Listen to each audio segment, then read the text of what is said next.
খামার দিয়ে 12 লক্ষ টাকা লস খেয়ে অনেকদিন ধরে ভাবতেছি কি করা যায়, একটা ইউনিক জিনিস, এমন একটা জিনিস বাইর করবো এটা মানুষের শরীরের জন্য ভালো এবং ইউনিক। যেমন ব্যানানা চিপস একটা ইউনিক আইডিয়া, এটা আগে ছিল ওল্ড, এখন আমরা নিউ হিসাবে বাইর করছি আর কি, হোমমেড আকারে। এই জন্য আমরা অনেক চিন্তা ভাবনা করার পর এটা বাইর করলাম আর কি, হোমমেড ব্যানানা চিপস।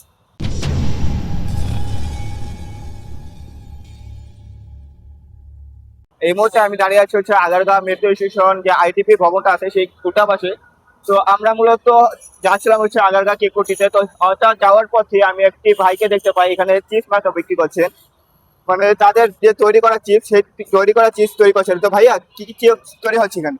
ভাইয়া এগুলা হচ্ছে হোমমেড ব্যানানা চিপস। আচ্ছা, এই চিপস গুলো কি তৈরি করে? আমার বড় ভাই বানায়, আমিও থাকি ওর সঙ্গে হেল্প করি, দুই ভাই মিলা ব্যানানা চিপস তৈরি এটা করি। কোথায় তৈরি হয়? মানে অনেকে তো বলে যে বিভিন্ন জায়গা থেকে সংগ্রহ করে নিয়ে আসে না নিয়ে না আসে ভাইয়া, এটা এটা ফ্যাক্টরি না, কোনো ইয়ার না, এগুলো আমরা বাসায় তৈরি করি। আমাদের লোকেশন হচ্ছে মিরপুর 10 নম্বর। আচ্ছা মিরপুর 10 নম্বর, 3 নম্বর রোড।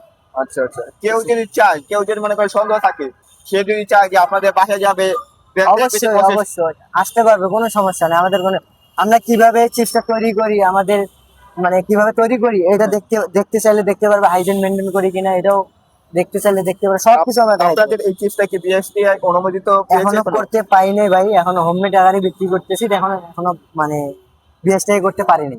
আচ্ছা আচ্ছা, আপনাদের এই ব্যবসাটা কতদিন যাবত আপনারা চালু করেছেন? ভাই 3 মাস হচ্ছে 3 মাস আমরা ধরে। হোমমেড আকারে বিক্রি করতেছি, তো কাস্টমারে ভালো এক্সপিরিয়েন্স পাচ্ছি। আশা করতেছি যদি এইভাবে কাস্টমার আমাদেরকে অনুপ্রেরণা দিয়ে যায়, সামনে আমরা বিএসটিআই করব, মানে মার্কেট এগুলো সুপার শপে দিতে পারবো। বিএসটিআই করলে সরকারের অনুমোদন নিলে আমরা সবকিছুতে দিতে পারবো। এটা দেখা যায় যে চিপস আমরা এখন এভাবে বিক্রি করতেছি, এক পর্যায়ে গেলে এটা আমরা প্যাকেজিং করতে পারবো আর কি। তো আপনারা আমরা অনেক জায়গায় দেখি যে এই চিপস গুলো বিক্রি করে, আপনাদের কি আর কোথাও কোনো শাখা আছে কিনা? জি জি ভাই, আমাদের আরো শাখা আছে, গুলশান, বনানী, উত্তরা, সংসদ ভবন, তারপর মিলিটারি মিউজিয়াম, জাদুঘর, আগারগাঁ, নতুন রাস্তা, এখানে আমি নিজে বসি আইডিবির নিচে। আচ্ছা আচ্ছা, তো আপনার এই চিপস গুলোর প্রাইস কিরকম এখন? আমার কাছে এখন আপাতত বিগ আর স্মল আছে, একটা হচ্ছে ছোট, একটা হচ্ছে বড়। বড়টা আমরা নিচ্ছি 50 টাকা, এটার কোয়ান্টিটি হচ্ছে 55 গ্রাম, আর ছোটটা হচ্ছে 40 টাকা, এটা হচ্ছে 40 গ্রাম। আচ্ছা আচ্ছা, তো এখানে তো 15 গ্রাম বেশি, তো জি, পাঁচ এটা তো টাকা হিসাবে 5 টাকা 5 টাকা কিন্তু কম কমিশন, রাখছেন। হ্যাঁ, কম রাখছি। তো আচ্ছা ভাই, আমাদের একটা 40 টাকা মূল্য একটা দেন, আমরা খেয়ে দেখি যে আসলে এই কিরকম টেস্টটা। জি ভাইয়া। এ হচ্ছে ভাই চিপস, আপনারা দেখতে পাচ্ছেন এখানে কিন্তু 40 গ্রাম লেখা আছে এবং কি তাদের ব্র্যান্ডিং করা আছে। তো কেউ যদি ভাইয়া বাসা নিতে চায় হোম জি, আমাদের ডেলিভারি। এই যে এখানে পেজ দেখতে পাচ্ছেন, আমি চাই ক্রাঞ্চ, এখানে স্ক্যান করলে আমাদের পেজ চলে আসবে, এখান থেকে কেউ অর্ডার করতে চাইলে আমরা ডেলিভারি পৌঁছে দেয়, হোম ডেলিভারি। তো ডেলিভারি চার্জটা আপনাদের কিরকম? ডেলিভারি চার্জ ভাই ঢাকার ভিতরে 80 টাকা, ঢাকার বাইরে 120 টাকা। আচ্ছা আচ্ছা। তো আপনারা কিন্তু শুনতেই পেলেন, ভাইয়াদের কিন্তু ডেলিভারি চার্জে ডেলিভারি সুবিধা রয়েছে, তার পাশাপাশি কিন্তু তাদের বিভিন্ন জায়গায় বিভিন্ন স্টোর আছে। তো আপনারা কি চাইলে যখন ঘুরতে আসবেন বা আপনারা যদি বাসায় দেওয়ার যে ব্যবস্থা থাকে বা আপনারা নিতে চান, তাহলে ভাইয়াদের থেকে কিন্তু বাসাও আপনারা ডেলিভারির মাধ্যমে নিতে পারবেন। তার পাশাপাশি যদি আপনারা ঘুরতে আসেন আগারগাঁও বলে বা বিভিন্ন জায়গায় যখন আপনারা ঘুরতে আসবেন, তাহলে এই ভাইদেরকে কিন্তু স্টোরগুলো বিভিন্ন জায়গাতে রয়েছে, আপনারা সেখান থেকে সংগ্রহ করে খেতে পারবেন। তো আমরা এখন এই চিপস গুলো খাবো এবং খেয়ে আপনাদেরকে একটু টেস্টটা জানাবো যে আসলে টেস্টটা কিরকম। এটা হচ্ছে ভাইয়াদের চিপস, তো আমরা একটু চিপসটা খেয়ে দেখি। এই যে ভিতরে কোয়ান্টিটিটা দেখেন, এখানে কিন্তু 40 গ্রাম চিপস রয়েছে। তো এটা কি কলার মতো কলা, আর হচ্ছে হলো অনেকে বলতে পারেন যে এটা আলু চিপসের মতো দেখে, কিন্তু এই জিনিসটা আলু বলেন আর হচ্ছে হলো এই ব্যানানাটা বলেন, ব্যানানাটা কিন্তু সবকিছু কিন্তু গোল, এই জন্য এরকম দেখা যেতে পারে। তবে আমরা একটু খেয়ে দেখলে বুঝতে পারবো টেস্টটা কিরকম। রাইসটা পাতলা করা হয়েছে।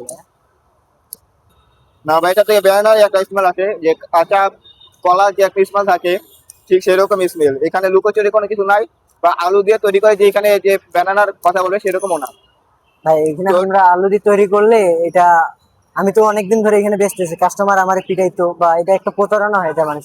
আমরা রিয়েল বানানা দিয়ে তৈরি করি, এখানে একটু ময়দা অনেকে বলে বা বেসন, কোনো কিছু ইউজ করি না আমরা, একবারে রিয়েল বানানা। জি ভাই, একবারে মানে যে একবারে র বানানা। সেটাকে শুকিয়ে প্রক্রিয়াজাত করে তারপর হ্যাঁ তৈরি জি, করেন।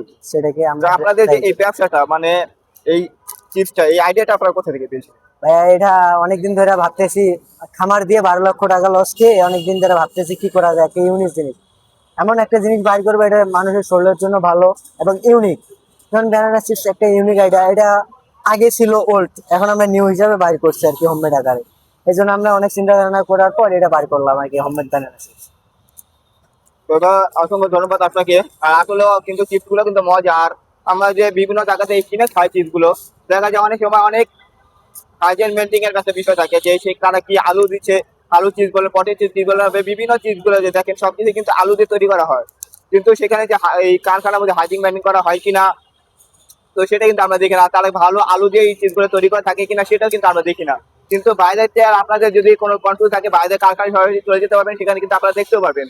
আর চিজ গুলো যদি প্রাইস হিসাব করি, আমার কাছে কোয়ান্টিটি হিসেবে বেশ ভালো কোয়ান্টিটি তারা দিয়েছে। 40 গ্রাম এখানে রয়েছে। তো 10 টাকা মূল্যে বা 20 টাকা মূল্যে যে আমরা চিপ খাই, সেই চিপ থেকে হাজার গুণ এটা ভালো। হাইজেন মেনটেন হিসেবে বলে হোমমেড একটি খাবার আপনারা খেয়ে দেখতে পারেন। তো আজকে ছিল এই পর্যন্তই। সকলে ভালো থাকবেন, সুস্থ থাকবেন।